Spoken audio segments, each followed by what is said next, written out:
Il est 9h12, vous êtes sur Sud Radio. Nous sommes avec Jérôme Cahuzac. Jérôme Cahuzac, bonjour. Bonjour Jean-Jacques, bonjour. Merci d'être avec nous. Vous allez être candidat dans votre département, dans votre ville, dans le Lot-et-Garonne. Je ne vais pas être candidat, je suis candidat. Vous êtes candidat, oui. Et aujourd'hui, je démarre ma première journée de campagne sur le terrain. Je serai à Montflanquin, qui est en plein cœur de la circonscription. À Montflanquin, qui symbolise d'une certaine façon ces territoires ruraux qui aujourd'hui souffrent principalement par la désaffection de services publics. Montflanquin qui symbolise aussi l'activité agricole, l'agriculture, qui, dans ce département de Lot-et-Garonne, mais plus encore dans cette circonscription, l'agriculture, c'est l'âme de cette circonscription.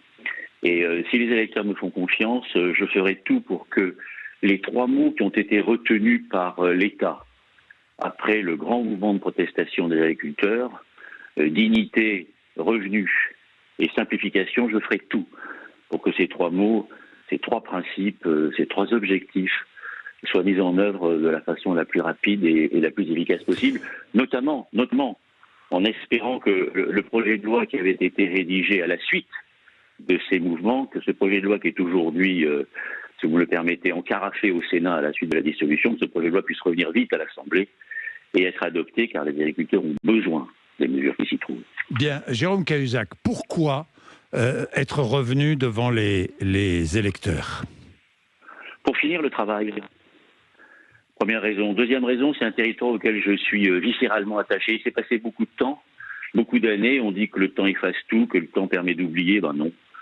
Moi, l'amour que j'ai pour ce territoire ne s'est pas effacé. Et le souvenir que j'ai de ces terres et des gens qui y vivent, ce souvenir-là n'a pas disparu non plus. Donc finir le travail, pourquoi? Parce que quand je suis revenu l'année dernière pour voir des amis, qu'ai-je constaté? J'ai constaté que tous les projets que j'avais pu lancer à l'époque, qui avaient été réalisés, soit n'avaient pas été finis, soit nécessitaient des travaux complémentaires. Je pense au désenclavement vers L21, je pense à l'amélioration du fonctionnement de l'hôpital, je pense à l'aménagement du Lot pour le rendre enfin navigable. Il y a beaucoup de projets, du nord au sud, de l'est à l'ouest de cette circonscription, qui au fond sont restés dans l'état où je les avais laissés.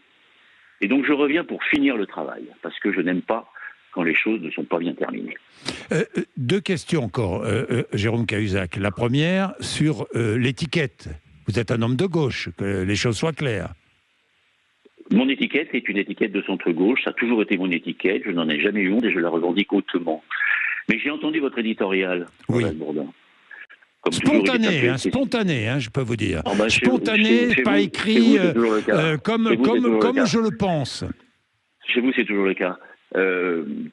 Et comme c'est toujours le cas, avec parfois un peu d'emphase et peut-être un peu d'excès. Mais sur le fond, je crains devoir vous rejoindre, et c'est la raison pour laquelle je n'ai demandé et je n'ai accepté aucune étiquette partisane. Parce que les partis, aujourd'hui, vous savez, vous avez souligné une chose qui, pour moi, est absolument évidente, et qui montre bien à quel point notre démocratie est aujourd'hui malade. C'est que vous avez des dirigeants dont le devoir, à droite et à gauche, dont le devoir serait de défendre, au fond, les valeurs et les idées qui sont celles de leur parti, quitte à ce que leur carrière politique, à l'occasion, subisse quelques accros. Mais comme ils ne savent rien faire d'autre, comme ces gens-là n'ont jamais vécu que de la politique, et je pense à Olivier Faure, et je pense à Éric Ciotti, et je pense à Jean-Luc Mélenchon, et je pense même à Fabien Roussel, pour qui j'ai beaucoup d'estime, malgré tout, parce qu'à gauche, souvent, il n'y a que lui qui sauve l'honneur. Eh bien, tous ces gens-là sont prêts à tout, parce que s'ils sont plus députés, ils vivent de quoi? Ils ne savent plus rien faire. Ils n'ont jamais rien su faire d'autre. Et donc, pour sauver leur circonscription, vous avez un parti socialiste qui signe un accord avec LFI, alors que le parti de Jean-Luc Mélenchon, pendant toute la campagne des européennes, a traîné dans la boue le candidat du Parti socialiste. Ils l'ont même accusé d'être payé par les lobbies. Ils l'ont viré physiquement et violemment aux manifestations du 1er mai. Alors que les militants de LFI à Nantes, il y a 2-3 jours, ont arraché un drapeau français pour mettre un drapeau palestinien à la place, sans que les élus de la France insoumise qui étaient présents ne protestent le moins du monde, et sans que le Parti socialiste ne proteste le moins du monde. Autrement dit, les dirigeants socialistes aujourd'hui, pour sauver les sièges de quelques dirigeants, ce ne sont pas des couleuvres qu'ils avalent, ce sont des boas. Et à droite, c'est pareil. Pourquoi? Alors, à droite, c'est pareil. Pas tout à fait. La plupart tous les dirigeants, en réalité, des Républicains ont refusé le calcul sordide de Ciotti, qui est en train de nous jouer fort Chabrol au siège du Parti républicain, des Républicains. Mais vous vous rendez compte le ridicule de la situation? Et pendant ce temps-là, qui se frotte les mains? Marine Le Pen, et là, le Rassemblement national, qui tranquillement s'apprête à engranger des dizaines et dizaines de députés parce que les autres sont incapables de trouver les mots et les gestes qu'il faudrait pour enrayer cette victoire annoncée. Eh bien moi, dans ma circonscription, dans ce territoire, je fais ce que chacun devrait faire à son poste et à sa place, résister. Mon adversaire dans cette circonscription, c'est le député sortant du Rassemblement national. Je veux battre cette députée du Rassemblement national, non pas qu'elle n'ait pas le droit d'être députée, elle a évidemment le droit d'être députée autant que moi, mais c'est parce que les idées qu'elle porte au niveau national, je les combats, et parce que localement, le bilan de Mme Cousin dans la 3e circonscription de Lot-et-Garonne, il est vite fait, parce que c'est le bilan d'une page blanche. Voilà à quoi je me présente. Bien, quel slogan? Je suis en train de le chercher, vous pourriez peut-être m'aider. Le Villevoix et le Fumélois sont de retour, un député efficace, une équipe qui vous connaît, je ne sais pas encore, mais je finirai par trouver. Si vous avez des idées, merci de m'en suggérer.